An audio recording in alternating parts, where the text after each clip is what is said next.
हाँ जी, ਅੱਜ ਆਪਾਂ ਪੜਾਂਗੇ 6ਵੀਂ ਜਮਾਤ ਦੀ ਇਤਿਹਾਸ। ਪਾਠ 8ਵਾਂ ਕਿਹੜਾ ਹੈ? ਪਾਠ 8ਵਾਂ ਸਾਡਾ ਆਦਿ ਮਨੁੱਖ, ਯਾਨੀ ਕਿ ਪੁਰਾਤਨ ਸਮਿਆਂ ਦਾ ਜਿਹੜਾ ਮਨੁੱਖ ਸੀ ਉਹਦੇ ਬਾਰੇ ਚ। ਤੇ ਉਸ ਸਮੇਂ ਨੂੰ ਕੀ ਕਿਹਾ ਗਿਆ ਹੈ? ਉਸ ਸਮੇਂ ਨੂੰ ਕਿਹਾ ਗਿਆ ਪੱਥਰ ਯੁੱਗ। ਪੱਥਰ ਯੁੱਗ ਕਿਉਂ ਕਿਹਾ ਗਿਆ? ਕਿਉਂਕਿ ਉਸ ਸਮੇਂ ਜ਼ਿਆਦਾਤਰ ਧਰਤੀ ਦੇ ਉੱਪਰ ਕੀ ਸੀ? ਪੱਥਰ ਹੀ ਪੱਥਰ ਸੀ। ਠੀਕ ਹੈ ਜੀ, ਤਾਂ ਇਸ ਕਰਕੇ ਉਹਨੂੰ ਕਿਹੜਾ ਯੁੱਗ ਕਿਹਾ ਜਾਂਦਾ ਹੈ? ਪੱਥਰ ਯੁੱਗ ਕਿਹਾ ਜਾਂਦਾ ਹੈ। ਹੁਣ ਜਿਵੇਂ ਕਿ ਇਤਿਹਾਸ ਅਸੀਂ ਦੇਖੀ ਸੀ ਕਿ ਜਿਹੜੀ ਇਤਿਹਾਸ ਹੈ ਉਹਨੂੰ ਦੋ ਹਿੱਸਿਆਂ ਦੇ ਵਿੱਚ ਵੰਡਿਆ ਗਿਆ। ਕਿਹੜੇ ਕਿਹੜੇ? ਇੱਕ ਹੈ ਸਾਡੀ ਪੂਰਵ ਇਤਿਹਾਸ ਤੇ ਇੱਕ ਹੈ ਸਾਡੀ ਇਤਿਹਾਸ। ਠੀਕ ਹੈ ਜੀ, ਤਾਂ ਇਹ ਜਿਹੜਾ ਆਦਿ ਮਨੁੱਖ ਹੈ ਇਹ ਉਸ ਸਮੇਂ ਦੀ ਗੱਲ ਹੈ ਜਦੋਂ ਸਾਡਾ ਪੂਰਵ ਇਤਿਹਾਸ ਚੱਲ ਰਿਹਾ ਸੀ, ਯਾਨੀ ਕਿ ਬਹੁਤ ਪੁਰਾਣਾ ਇਤਿਹਾਸ ਜਦੋਂ ਚੱਲ ਰਿਹਾ ਸੀ, ਤਾਂ ਉਹਨੂੰ ਅਸੀਂ ਅੱਜ ਪੜਾਂਗੇ। ਠੀਕ ਹੈ ਜੀ, ਅੱਜ ਅਸੀਂ ਕਿਹੜੇ ਨੂੰ ਕਿਹਨੂੰ ਪੜਾਂਗੇ? ਪੂਰਵ ਇਤਿਹਾਸ ਦੇ ਬਾਰੇ ਚ। किहदे बारे च? पूरव इतिहास। ठीक है जी, पूरव इतिहास। पूरव का मतलब पुराना, इतिहास का मतलब बहुत ज्यादा पुराना। ठीक है जी, तो पूरव इतिहास का जो समा सीगा इस तो कई लख साल पुराना, उदों जिहड़ा मानव सीगा वो की सीगा? बिल्कुल ही आदिवासियों की तरह रहिंदा सी। ठीक है जी, तो ये जिहड़ा पूरव इतिहास है उस समय धरती के उपर की सी? पत्थर ही पत्थर सी। इस करके पूरव इतिहास नूं की कहा गया? पत्थर युग। ठीक है, तो इस युग नूं की कहा गया? पत्थर युग कहा गया। क्यों कहा गया पत्थर युग? क्योंकि पत्थर युग जिहड़ा सीगा उस समय ज्यादातर की सी? पत्थर ही पत्थर देखण नूं मिलदे सी। ठीक है जी, हुण जिहड़ा ये पत्थर युग है, हुण असीं किहनूं पढ़ना है? पत्थर युग नूं। ये पत्थर युग जिहड़ा सीगा बहुत लंबे समय ये चलिया, बहुत लंबा समय तक पत्थर युग है जिहड़ा चलिया है। कितना लंबा? कई कई लख साल यह चलिया। ठीक है, इस करके असी पत्थर युग नूं पढ़न लई इहनूं असी तीन भागां दे विच वंड दिंदे आ। ठीक है जी, किहड़े किहड़े तीन भाग ने वो देख लैंदे आ असी। सब तो पहला साडा जिहड़ा है वो है पुरातन पत्थर युग। ठीक है जी, किहड़ा है? पुरातन। पुरातन मतलब पुराना, पुरातन पत्थर युग। दूसरा है साडा मध्यकालीन पत्थर युग। ठीक है जी, या मध्य पत्थर युग। ठीक है, ते तीसरा है साडा नवीन पत्थर युग, जिन्हों असी नवा पत्थर युग भी कहने आ। ठीक है जी, तो असी पत्थर युग जिहड़ा है वो साडा कई कई लख साल दा सी। इस करके लंबा समा होण करके असी इहनूं पढ़न लई तीन हिस्सिਆਂ ਦੇ ਵਿੱਚ ਵੰਡਤਾ। ਕਿਹੜੇ ਕਿਹੜੇ ਨੇ? पुरातन पत्थर युग यानी कि बहुत ही पुराना समय, बहुत सब तो पुराना समय। ठीक है जी, तो उन्होंने असी की बोलते हैं? पुरातन पत्थर युग। फिर जो मानव थोड़ा जिहा विकसित हो गया उन्होंने असी बोलिया मध्यकालीन का समय। तो फिर जो बहुत ही मानव ने विकसित थोड़ा थोड़ा चीज़ों की खोज होर वधिया तरीके नाल कर ली, वधिया तरीके नाल रहन लग गया, तो उस के नूं असी किस कैटागरी विच वंडता? नवा पत्थर युग। ठीक है जी, तो ये तीन युगां दे विच किहनूं वंडिया गया? पत्थर युग नूं। तिन्नां दे विच सानूं की ने? पत्थर देखण नूं मिलते हैं। क्लीयर है, तो हुण असीं एक एक करके इन्हां नूं पढ़ांगे। पुरातन पत्थर युग, मध्यकालीन पत्थर युग ते नवा पत्थर युग। नवा की जगह नवीन भी हो सकता है। ठीक है जी, क्लीयर है, ते पुरातन की जगह की हो सकता है? पुराना भी हो सकता है। पुराना पत्थर युग या फिर पुरातन पत्थर युग। क्लीयर है, चलो हुण असीं एक एक करके पढ़ांगे। सब तो पहला असीं शुरुआत करते हैं पुरातन पत्थर युग दी। पुरातन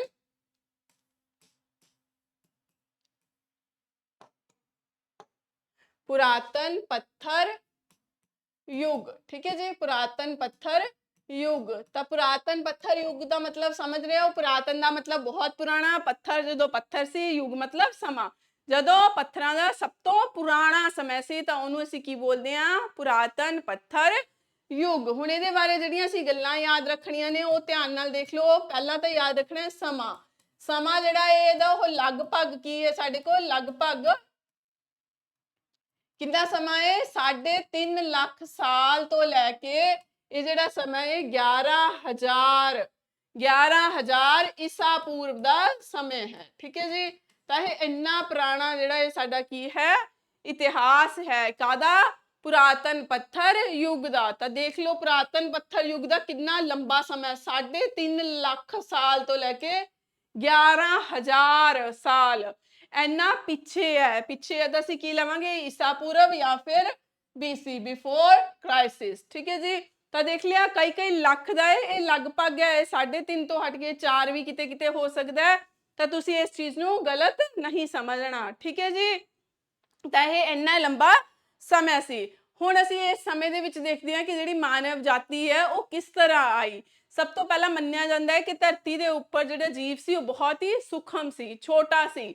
ਹੌਲੀ ਹੌਲੀ ਵਿਕਾਸ ਦੀ ਦਰ ਜਦੋਂ ਵੱਧਦੀ ਗਈ ਤਾਂ ਮਾਨਵ ਨੇ ਕੀ ਹੈ, ਇੱਕ ਬੜੇ ਸਰੀਰ ਵਾਲਾ ਜਾਨਵਰਾਂ ਦੀ ਤਰ੍ਹਾਂ ਕੀ ਹੈ, ਰੂਪ ਧਾਰਿਆ। ਠੀਕ ਹੈ ਜੀ। ਜਾਨਵਰ ਦਾ ਰੂਪ ਧਾਰਿਆ। ਕਿਸ ਤਰ੍ਹਾਂ ਦਾ ਜਾਨਵਰ, ਜਿਹੜਾ ਬਹੁਤ ਹੀ ਬੜੇ ਸਰੀਰ ਦਾ ਹੋਵੇ। ਜਿਵੇਂ ਕਿ ਐਗਜ਼ਾਮਪਲ ਡਾਇਨਾਸੌਰ, ਸਾਡੇ ਕੀ ਸੀਗੇ, ਡਾਇਨਾਸੌਰ। ਡਾਇਨਾਸੌਰ ਕੀ ਸੀਗੇ, ਬੜੇ ਬੜੇ ਸਰੀਰ ਵਾਲੇ ਜਾਨਵਰ ਸੀ। ਤਾਂ ਬੜਾ ਬੜਾ ਸਰੀਰ ਉਹਨਾਂ ਦਾ ਸੀਗਾ। ਜਿਹੜੇ ਕਿ ਬੜੇ ਬੜੇ ਜਾਨਵਰ, ਬੜੇ ਸਰੀਰ ਵਾਲੇ ਜਾਨਵਰ ਸਾਨੂੰ ਇਸ ਯੁੱਗ ਦੇ ਵਿੱਚ ਜ਼ਿਆਦਾਤਰ ਦੇਖਣ ਨੂੰ ਮਿਲੇ। ਠੀਕ ਹੈ ਜੀ। ਫਿਰ ਹੌਲੀ ਹੌਲੀ ਇਹਨਾਂ ਜਾਨਵਰਾਂ ਦੇ ਵਿੱਚ ਕੀ ਹੈ, ਐਵੋਲੂਸ਼ਨ ਹੁੰਦਾ ਗਿਆ। ਇਹਨਾਂ ਦਾ ਕੀ ਹੈ, ਹੌਲੀ ਹੌਲੀ ਕੀ ਹੈ, ਵਿਸਥਾਰ ਹੁੰਦਾ ਗਿਆ। ਤੇ ਹੌਲੀ ਹੌਲੀ ਅਖੀਰ ਦੇ ਵਿੱਚ ਜਾ ਕੇ ਕੀ ਬਣ ਗਿਆ, ਮਾਨਵ ਨੇ ਆਪਣੀ ਉਤਪਤੀ ਹੋ ਗਈ। ਕਿਹਾ ਜਾਂਦਾ ਹੈ ਕਿ ਜਿਹੜਾ ਮਾਨਵ ਹੈ ਉਹ ਕਦੋਂ ਬਣਿਆ, ਮਾਨਵ ਦੀ ਜਿਹੜੀ ਇਹ ਐਵੋਲੂਸ਼ਨ ਹੋਈ ਹੈ ਇਹ ਕਦੋਂ ਹੋਈ ਹੈ, ਲਗਭਗ 40 ਲੱਖ ਸਾਲ ਪਹਿਲਾਂ। ਕਿੰਨਾ, 5 ਹੋ ਗਈ, 4, 40 ਲੱਖ ਸਾਲ। ਠੀਕ ਹੈ ਜੀ। 40 ਲੱਖ ਸਾਲ ਪਹਿਲਾਂ ਜਿਹੜੇ ਮਾਨਵ ਹੈ ਉਹਦੀ ਕੀ ਹੈ, ਹੋਂਦ ਹੋਈ ਹੈ। ਤਾਂ ਮਾਨਵ ਅਸੀਂ ਕਹਿ ਸਕਦੇ ਹਾਂ, ਜਿਹੜਾ ਮਨੁੱਖ ਅਸੀਂ ਅੱਜ ਦੇਖ ਰਹੇ ਹਾਂ, ਜੀਵ, ਜਿਹੜਾ ਮਨੁੱਖ, ਜੀਵ ਜੰਤੂ, ਅਸੀਂ, ਤੁਸੀਂ, ਮੈਂ, ਮਾਂ ਬਾਪ ਤੁਹਾਡੇ, ਠੀਕ ਹੈ, ਭੈਣ ਭਰਾ, ਦਾਦਾ ਦਾਦੀ, ਨਾਨਾ ਨਾਨੀ, ਮਾਮਾ ਮਾਮੀ, ਇਹ ਸਾਰੇ ਕਦ ਤੋਂ ਚੱਲੇ ਆ ਰਹੇ ਨੇ, 40 ਲੱਖ ਸਾਲ ਪਹਿਲਾਂ। ਤਾਂ ਮਾਨਵ ਕਦੋਂ ਹੋਂਦ ਵਿੱਚ ਆਇਆ, ਅੱਜ ਤੋਂ ਲਗਭਗ 40 ਲੱਖ ਸਾਲ ਪਹਿਲਾਂ ਮਾਨਵ ਜਿਹੜਾ ਹੈ ਇਸ ਧਰਤੀ ਦੇ ਉੱਪਰ ਉਹਦਾ ਕੀ ਹੈ, ਵਿਕਾਸ ਹੋਇਆ। ਕਿੱਥੋਂ, ਬੜੇ ਬੜੇ ਸਰੀਰ ਵਾਲੇ ਜਾਨਵਰਾਂ ਤੋਂ। ਠੀਕ ਹੈ। ਜਿਵੇਂ ਡਾਇਨਾਸੌਰ, ਡਾਇਨਾਸੌਰ ਦੀ ਪ੍ਰਜਾਤੀ ਕੀ ਹੈ, ਅੱਜ ਵੀ ਛਿਪਕਲੀ ਹੈ ਜਿਹੜੀ, ਉਹ ਕੀ ਹੈ, ਡਾਇਨਾਸੌਰ ਦੀ ਹੀ ਐਵੋਲੂਸ਼ਨ ਹੁੰਦੇ ਹੁੰਦੇ ਉਹ ਛੋਟੀ ਕੀ ਹੈ, ਛਿਪਕਲੀ ਬਣ ਗਈ। ਹੁਣ ਕੀ ਰਹਿ ਗਿਆ ਉਹਦਾ, ਛਿਪਕਲੀ। ਇਹ ਵੀ ਡਾਇਨਾਸੌਰ ਦੀ ਹੀ ਇੱਕ ਪ੍ਰਜਾਤੀ ਹੈ। ਠੀਕ ਹੈ ਜੀ। ਇਸੇ ਤਰ੍ਹਾਂ ਮਾਨਵ ਕਦੋਂ ਮਿਲ ਗਿਆ ਸਾਨੂੰ, ਹੌਲੀ ਹੌਲੀ, ਜਿੱਦਾਂ ਆਪਾਂ ਕਹਿੰਦੇ ਹਾਂ ਬਾਂਦਰ ਤੋਂ ਮਾਨਵ ਬਣਿਆ, ਹਨਾ। ਤਾਂ ਹੌਲੀ ਹੌਲੀ ਐਵੋਲੂਸ਼ਨ ਕਦੋਂ ਆਇਆ, ਪਹਿਲੀ ਵਾਰੀ ਅੱਜ ਤੋਂ 40 ਲੱਖ ਸਾਲ ਪਹਿਲਾਂ। ਤਾਂ 40 ਲੱਖ ਸਾਲ ਦੇ ਵਿੱਚ ਦੇਖ ਲਓ ਵੀ ਕਿੰਨੀਆਂ ਹੀ ਪੀੜ੍ਹੀਆਂ ਆਈਆਂ ਤੇ ਚਲੀਆਂ ਗਈਆਂ। ਕਲੀਅਰ ਹੈ। ਤਾਂ ਮਾਨਵ ਪਤਾ ਲੱਗ ਗਿਆ। ਹੁਣ ਜਦੋਂ ਮਾਨਵ ਹੋਂਦ ਦੇ ਵਿੱਚ ਆ ਗਿਆ ਸਾਡੇ ਕੋਲ, ਹੁਣ ਅਸੀਂ ਇਹਦੇ ਬਾਰੇ ਜਾਣਾਂਗੇ ਕਿ ਮਾਨਵ ਜਿਹੜਾ ਸੀ ਕਿਹੋ ਜਿਹਾ ਸੀ।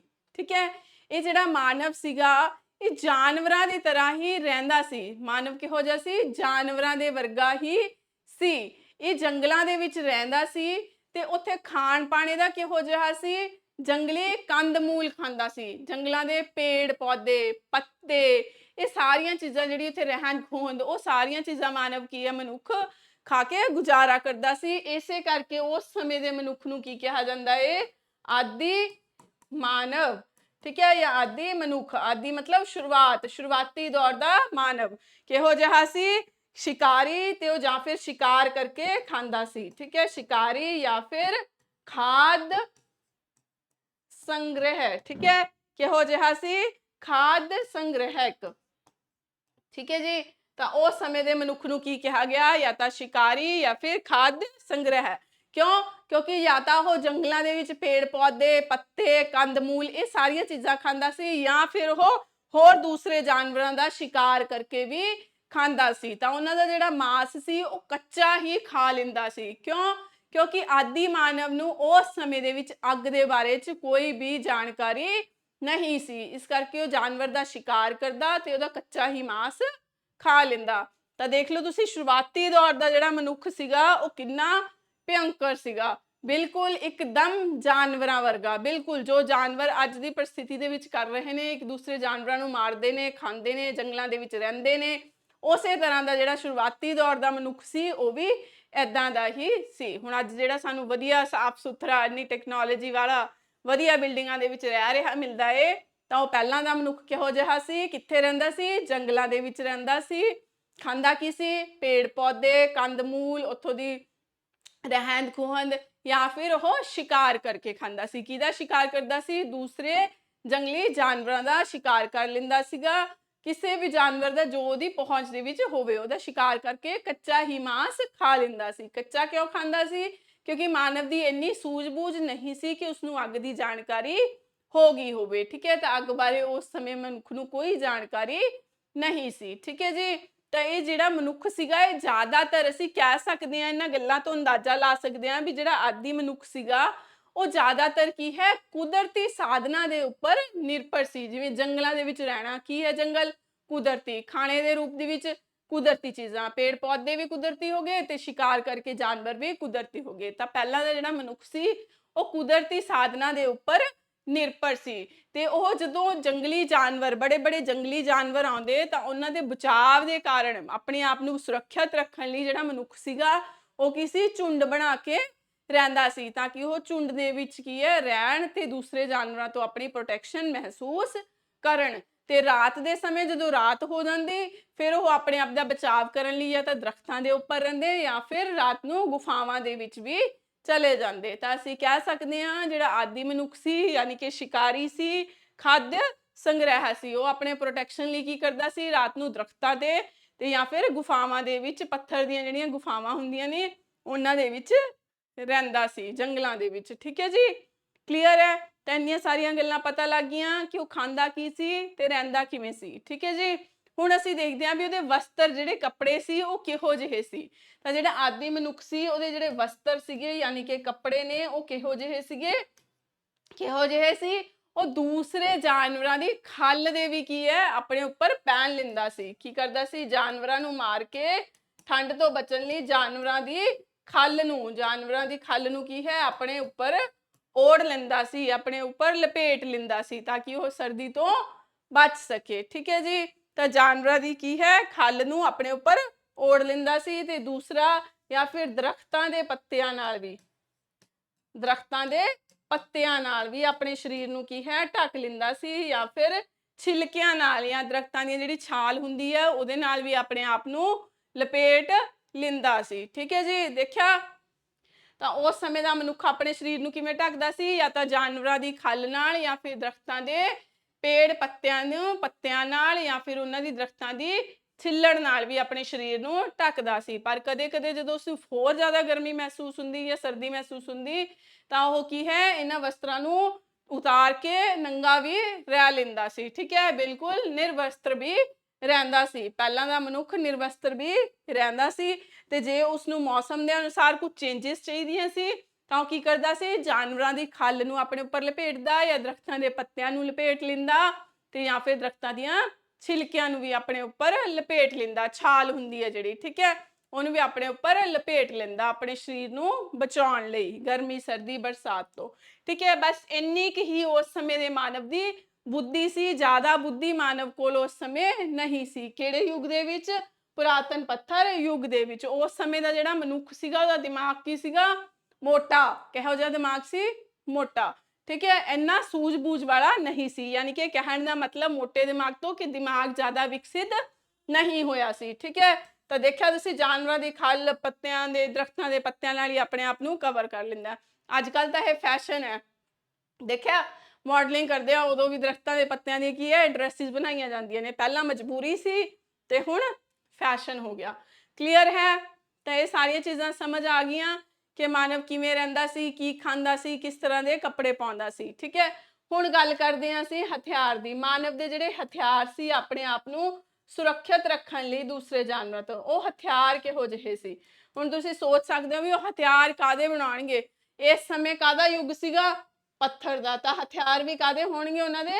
ਪੱਥਰ ਦੇ। ਬੜੇ ਬੜੇ ਪੱਥਰਾਂ ਨੂੰ ਉਹ ਕੀ ਹੈ, ਹਥਿਆਰਾਂ ਦੇ ਰੂਪ ਵਿੱਚ ਆਦਿ ਮਨੁੱਖ ਕੀ ਹੈ, ਉਹਦਾ ਇਸਤੇਮਾਲ ਕਰਦਾ ਸੀ। ਠੀਕ ਹੈ ਜੀ, ਬੜੇ ਬੜੇ ਪੱਥਰਾਂ ਨੂੰ ਘੜ ਲੈਂਦਾ, ਘੜ ਕੇ ਉਹਨਾਂ ਦਾ ਇਸਤੇਮਾਲ ਕਰਦਾ, ਜਿਵੇਂ ਕਿ ਕੁਲਹਾੜੀ, ਪਾਲਾ, ਇਹ ਸਾਰੇ ਕੀ ਨੇ, ਬਰਛੇ, ਇਹ ਹਥਿਆਰ ਬਣਾ ਕੇ ਰੱਖੇ ਹੋਏ ਸੀ ਜਿਨ੍ਹਾਂ ਨਾਲ ਉਹ ਜਾਨਵਰਾਂ ਨੂੰ ਮਾਰਦਾ, ਸ਼ਿਕਾਰ ਕਰਦਾ ਤੇ ਫਿਰ ਖਾ ਲੈਂਦਾ ਸੀ। ਠੀਕ ਹੈ ਜੀ, ਉਸ ਸਮੇਂ ਦੇ ਜਿਹੜੇ ਹਥਿਆਰ ਸੀ ਉਹ ਜ਼ਿਆਦਾ ਕੋਈ ਪੋਲਿਸ਼ ਵਧੀਆ ਕਿਸਮ ਦੇ ਨਹੀਂ ਸੀ, ਕਿਉਂਕਿ ਉਹਨੂੰ ਜ਼ਿਆਦਾ ਹਲੇ ਕਰਨ ਲਈ ਕੀ ਸੀਗਾ, ਲੋਹੇ ਦੀ ਛੈਣੀ, ਥੋੜਾ ਵਗੈਰੇ ਦੀ ਲੋੜ ਸੀ, ਪਰ ਹਲੇ ਤੱਕ ਲੋਹੇ ਦੀ ਖੋਜ ਹੋਈ ਨਹੀਂ ਸੀ। ਠੀਕ ਹੈ, ਤਾਂ ਇਸ ਕਰਕੇ ਜਿਹੜੇ ਹਥਿਆਰ ਸੀ ਉਹਦੇ ਬੜੇ ਬੜੇ ਪੱਥਰ ਸੀਗੇ। ਠੀਕ ਹੈ ਜੀ, ਉਹਨਾਂ ਨੂੰ ਹੀ ਥੋੜਾ ਬਹੁਤਾ ਤੋੜ ਮੋੜ ਕੇ ਜੋ ਉਹ ਬਣਾ ਲੈਂਦਾ, ਠੀਕ ਹੈ, ਕੰਮ ਚੱਲ ਜਾਂਦਾ। ਕਲੀਅਰ ਹੈ? ਤਾਂ ਇਹ ਸਾਰੇ ਉਸ ਸਮੇਂ ਦੇ ਕੀ ਸੀਗੇ, ਹਥਿਆਰ ਸੀ। ਤਾਂ ਕੁੱਲ ਮਿਲਾ ਕੇ ਤੁਸੀਂ ਇਹ ਕਹਿ ਸਕਦੇ ਹੋ ਕਿ ਜਿਹੜਾ ਪੁਰਾਤਨ ਪੱਥਰ ਯੁੱਗ ਹੈ ਜਾਂ ਸ਼ੁਰੂਆਤੀ ਦੌਰ ਦਾ ਜਿਹੜਾ ਮਨੁੱਖ ਸੀ, ਉਹ ਕਿਸੇ ਦਿਮਾਗੀ ਰੂਪ ਤੋਂ ਥੋੜਾ ਜਿਹਾ ਵਿਕਸਿਤ ਨਹੀਂ ਸੀ, ਬਿਲਕੁਲ ਵੀ ਵਿਕਸਿਤ ਕਹਿ ਸਕਦੇ ਹੋ ਨਹੀਂ ਸੀ। ਜਿੰਨਾ ਦਿਮਾਗ ਹੌਲੀ ਹੌਲੀ ਸਮਾਂ ਵੱਧਦਾ ਜਾਏਗਾ, ਹੌਲੀ ਹੌਲੀ ਆਪਾਂ ਕਲੋਜ਼ ਹੁੰਦੇ ਜਾਵਾਂਗੇ, ਤੁਸੀਂ ਦੇਖੋਗੇ ਜਿਹੜਾ ਮਨੁੱਖ ਦਾ ਦਿਮਾਗ ਆ ਉਹ ਵਿਕਸਿਤ ਹੁੰਦਾ ਜਾਏਗਾ। ਹਥਿਆਰ ਨੇ ਜਿਹੜੇ ਚੀਜ਼ਾਂ ਨੇ ਉਹ ਛੋਟੀਆਂ ਹੁੰਦੀਆਂ ਜਾਣਗੀਆਂ। ਅੱਜ ਦਾ ਮਨੁੱਖ ਦਾ ਦਿਮਾਗ ਦੇਖੋ ਕਿੰਨਾ ਵਿਕਸਿਤ ਹੋ ਗਿਆ, ਇੰਨਾ ਜ਼ਿਆਦਾ ਤੇਜ਼ ਚੱਲਦਾ ਹੈ, ਤਾਂ ਉਹਦੇ ਹਥਿਆਰ ਕੀ ਹੋ ਗਏ, ਜਿਵੇਂ ਜਿਵੇਂ ਦਿਮਾਗ ਵੱਧਦਾ ਹਥਿਆਰ ਛੋਟੇ। ਇੱਕ ਛੋਟੀ ਜੀ ਦੀ ਗੋਲੀ ਵੀ ਕੀ ਹੈ, ਬੰਦੇ ਨੂੰ ਆਰ ਪਾਰ ਕਰ ਦਿੰਦੀ ਹੈ। ਤਾਂ ਦੇਖਿਆ ਜਿੰਨਾ ਦਿਮਾਗ ਵੱਡਾ ਹੋ ਗਿਆ, ਹਥਿਆਰ ਛੋਟੀ ਜੀ ਦੀ ਗੋਲੀ ਛੋਟੇ ਹੋ ਗਏ। ਠੀਕ ਹੈ ਜੀ, ਕਲੀਅਰ ਹੈ। ਤਾਂ ਇਹ ਤੁਸੀਂ ਯਾਦ ਰੱਖਣਾ ਹੈ। ਉਸ ਸਮੇਂ ਦੇ ਜਿਹੜੇ ਹਥਿਆਰ ਨੇ ਉਹ ਕੀ ਸੀਗੇ, ਬੜੇ ਬੜੇ ਪੱਥਰ ਸੀਗੇ, ਏਦਾਂ ਦੇ ਬੜੇ ਬੜੇ ਪੱਥਰ। ਫਿਰ ਉਹਨਾਂ ਨੂੰ ਕੋਈ ਏਦਾਂ ਦੀ ਸ਼ੇਪ ਦੇ ਲਈ, ਤਿੱਖਾ ਕਰ ਲਿਆ ਆਪਸ ਦੇ ਵਿੱਚ ਹੀ, ਠੀਕ ਹੈ, ਤੇ ਏਦਾਂ ਦੇ ਜਾਂ ਏਦਾਂ ਬਣਾ ਲਏ। ਇਹ ਸਾਰੇ ਕੀ ਸੀਗੇ, ਉਹਦੇ ਹਥਿਆਰ ਸੀਗੇ। ਠੀਕ ਹੈ, ਕਲੀਅਰ ਹੈ। ਕੁਲਹਾੜੀ, ਬਰਛਾ, ਭਾਲਾ, ਬਸ ਉਹ ਟੇਢੇ ਮੇਢੇ ਜੇ ਕਰਕੇ ਉਹਨਾਂ ਦੀ ਉਦਾਂ ਦੀ ਸ਼ੇਪ ਦੇ ਕੇ ਉਹਨਾਂ ਨੂੰ ਉਹ ਐਜ਼ ਅ ਹਥਿਆਰਾਂ ਦੇ ਰੂਪ ਦੇ ਵਿੱਚ ਇਸਤੇਮਾਲ ਕਰਦਾ ਸੀ। ਹਥਿਆਰਾਂ ਦਾ ਯੂਜ਼ ਕਿੱਥੇ ਸੀ, ਉਦੋਂ ਕਿਹੜਾ ਕੋਈ ਜੰਗਾਂ ਸੀਗੀਆਂ। ਉਦੋਂ ਜੰਗ ਕੀ ਸੀ, ਸਿਰਫ ਔਰ ਸਿਰਫ ਖਾਣੇ ਲਈ ਜੰਗ ਹੁੰਦੀ ਸੀ। ਕਾਹਦੇ ਲਈ ਜੰਗ ਹੋਣੀ ਸੀਗੀ, ਖਾਣੇ ਲਈ, ਕਿ ਬਸ ਖਾਣਾ ਮਿਲ ਜੇ ਦੁਪਹਿਰ ਦਾ, ਬਸ ਗੱਲ ਖਤਮ। ਠੀਕ ਹੈ, ਤਾਂ ਉਹ ਖਾਣਾ ਕਿੱਥੋਂ ਮਿਲਣਾ ਸੀ, ਜਾਂ ਤਾਂ ਪੇੜ ਪੱਤੇ ਖਾ ਕੇ ਵੀ ਅੱਕ ਗਿਆ, ਕਹਿੰਦਾ ਕੁਝ ਸਪਾਈਸੀ ਹੋ ਜੇ, ਹਨਾ, ਕੁਝ ਬੜੀਆ ਹੋ ਜੇ, ਤਾਂ ਕੀ ਕਰਦਾ ਫਿਰ ਉਹ ਇਹਨਾਂ ਹਥਿਆਰਾਂ ਨਾਲ ਜਾਨਵਰਾਂ ਦਾ ਸ਼ਿਕਾਰ ਕਰਦਾ ਤੇ ਉਸ ਮਾਸ ਨੂੰ ਕੱਚਾ ਹੀ ਖਾ ਲੈਂਦਾ। ਠੀਕ ਹੈ ਜੀ, ਤਾਂ ਇਹ ਸੀਗਾ ਸਾਡਾ ਪੁਰਾਤਨ ਪੱਥਰ ਯੁੱਗ। ਅੱਗੇ ਅਸੀਂ ਪੜਾਂਗੇ ਮੱਧਕਾਲੀਨ ਯੁੱਗ। ਠੀਕ ਹੈ, ਜਾਂ ਫਿਰ ਮੱਧ ਪੱਥਰ ਯੁੱਗ।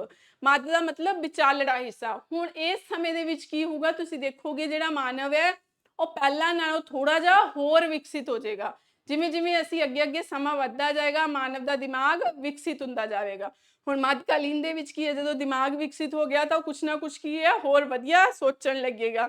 ਕਿਹਦੇ ਬਾਰੇ, ਆਪਣੇ ਰਹਿਣ ਸਹਿਣ ਦੇ ਬਾਰੇ ਚ, ਜਾਨਵਰਾਂ ਦੇ ਵਿਚਾਰੇ ਚ, ਉਹਨਾਂ ਦੇ ਬਚਾਅ ਦੇ ਬਾਰੇ ਚ, ਆਪਣੇ ਬਚਾਅ ਦੇ ਬਾਰੇ ਚ। ਠੀਕ ਹੈ, ਤਾਂ ਬਹੁਤ ਸਾਰੀਆਂ ਚੀਜ਼ਾਂ ਚ ਉਹ ਸੁਧਾਰ ਕਰਦਾ ਹੈ ਤੇ ਬਹੁਤ ਸਾਰੀਆਂ ਚੀਜ਼ਾਂ ਦਾ ਉਹਨੂੰ ਨਵਾਂ ਪਤਾ ਲੱਗਦਾ ਹੈ। ਠੀਕ ਹੈ ਜੀ, ਕਿਉਂਕਿ ਉਹਦਾ ਦਿਮਾਗ ਕੀ ਹੋ ਗਿਆ, ਹੁਣ ਥੋੜਾ ਜਿਹਾ ਵਿਕਸਿਤ ਹੋ ਗਿਆ। ਦਿਮਾਗ ਜਿਹੜਾ ਇਹ ਸ਼ੁਰੂਆਤੀ ਦੌਰ ਦੇ ਵਿੱਚ ਕੁਛ ਨਹੀਂ ਹੈ ਆਪਣੇ ਆਪ ਚ, ਇਹਨੂੰ ਹੌਲੀ ਹੌਲੀ ਕੀ ਹੈ, ਟ੍ਰੇਨਡ ਕਰਨਾ ਪੈਂਦਾ ਹੈ। ਇਸੇ ਕਰਕੇ ਜਦੋਂ ਬੱਚਾ ਜਨਮ ਲੈਂਦਾ, ਅਸੀਂ ਉਹਦੇ ਨਾਲ ਕੀ ਆ, ਤਾਤਾ ਬਾਤਾ ਬੋਲਦੇ ਆ ਕਿ ਨਹੀਂ। ਜੇ ਅਸੀਂ ਨਹੀਂ ਬੋਲਾਂਗੇ ਤਾਂ ਬੱਚੇ ਨੂੰ ਇਹ ਕਦੇ ਨਹੀਂ ਪਤਾ ਲੱਗੇਗਾ ਕਿ ਮੈਂ ਵੀ ਬੋਲ ਸਕਦਾ ਹੈ। ਤੁਸੀਂ ਕਦੇ ਵੀ ਦੇਖ ਲੈਣਾ, ਜਿਸ ਘਰ ਦੇ ਵਿੱਚ ਕਿਸੇ ਛੋਟੇ ਬੱਚੇ ਨਾਲ ਕੋਈ ਘੱਟ ਬੋਲਦਾ ਹੋਏਗਾ, ਉਹਨਾਂ ਦਾ ਬੱਚਾ ਵੀ ਘੱਟ ਹੀ ਬੋਲੇਗਾ ਜਾਂ ਲੇਟ ਬੋਲਣਾ ਸ਼ੁਰੂ ਕਰੇਗਾ, ਕਿਉਂਕਿ ਉਹਦੇ ਦਿਮਾਗ ਤੱਕ ਇਹ ਕਮਾਂਡ ਜਾਂਦੀ ਹੀ ਨਹੀਂ ਕਿ ਮੈਂ ਵੀ ਬੋਲ ਸਕਦਾ ਹਾਂ। ਠੀਕ ਹੈ ਜੀ, ਜਾਂ ਮੈਂ ਵੀ ਤੁਰ ਸਕਦਾ। ਇਸੇ ਕਰਕੇ ਬੱਚੇ ਨੂੰ ਖੜਾ ਹੋਣਾ, ਉਂਗਲੀ ਫੜ ਕੇ ਚੱਲਣਾ ਸਿਖਾਇਆ ਜਾਂਦਾ ਹੈ, ਤਾਂ ਕਿ ਉਹਦੇ ਦਿਮਾਗ ਦੇ ਵਿੱਚ ਕੀ ਹੋ ਜਾਏ, ਕਮਾਂਡ ਫਿੱਟ ਹੋ ਜਾਏ ਕਿ ਤੂੰ ਚੱਲ ਵੀ ਸਕਦਾ ਹੈ, ਤੂੰ ਬੋਲ ਵੀ ਸਕਦਾ ਹੈ, ਤੂੰ ਖਾ ਵੀ ਸਕਦਾ ਹੈ। ਠੀਕ ਹੈ, ਬਸ ਇੱਕ ਵਾਰ ਸਿਖਾ ਦੋ ਬੋਲਣਾ, ਫਿਰ ਤਾਂ ਚੁੱਪ ਕਰਨਾ ਸਿਖਾਉਣਾ ਪਊਗਾ ਵੀ ਚੁੱਪ ਕਿੱਦਾਂ ਹੁੰਦਾ। ਠੀਕ ਹੈ, ਕਲੀਅਰ ਹੈ, ਸਮਝ ਗਏ। ਤਾਂ ਅੱਗੇ ਅੱਗੇ ਇਹ ਮੱਧਕਾਲੀਨ ਦੇ ਵਿੱਚ ਸਾਰੀਆਂ ਚੀਜ਼ਾਂ ਕੀ ਹੋ ਜਾਣਗੀਆਂ, ਵਧੀਆ ਤਰੀਕੇ ਨਾਲ ਹੋਣ ਲੱਗ ਜਾਣਗੀਆਂ। ਫਿਰ ਮਾਨਵ ਉੱਥੇ ਕਈ ਚੀਜ਼ਾਂ ਦੀ ਖੋਜ ਵੀ ਕਰ ਲੂਗਾ, ਤੇ ਉਹਨਾਂ ਖੋਜਾਂ ਦੇ ਜ਼ਰੀਏ ਜਦੋਂ ਸਾਨੂੰ ਕੋਈ ਨਵੀਂ ਚੀਜ਼, ਨਵੀਂ ਟੈਕਨੋਲੋਜੀ, ਕੁਛ ਨਾ ਕੁਛ ਨਵਾਂ ਮਿਲ ਜਾਂਦਾ, ਤਾਂ ਸਾਡੇ ਜੀਵਨ ਦੇ ਵਿੱਚ ਕੀ ਹੈ, ਬਹੁਤ ਸਾਰੀਆਂ ਚੀਜ਼ਾਂ ਦਾ ਸੁਧਾਰ ਹੋ ਜਾਂਦਾ। ਤਾਂ ਇਸੇ ਤਰ੍ਹਾਂ ਮਨੁੱਖ ਦੇ ਆਦਿਵਾਸੀ ਜੀਵਨ ਤੋਂ ਫਿਰ ਮਨੁੱਖ ਦਾ ਵੀ ਕੀ ਹੈ, ਜ਼ਿੰਦਗੀ ਦੇ ਵਿੱਚ ਸੁਧਾਰ ਹੋਇਆ। ਠੀਕ ਹੈ ਜੀ, ਚਲੋ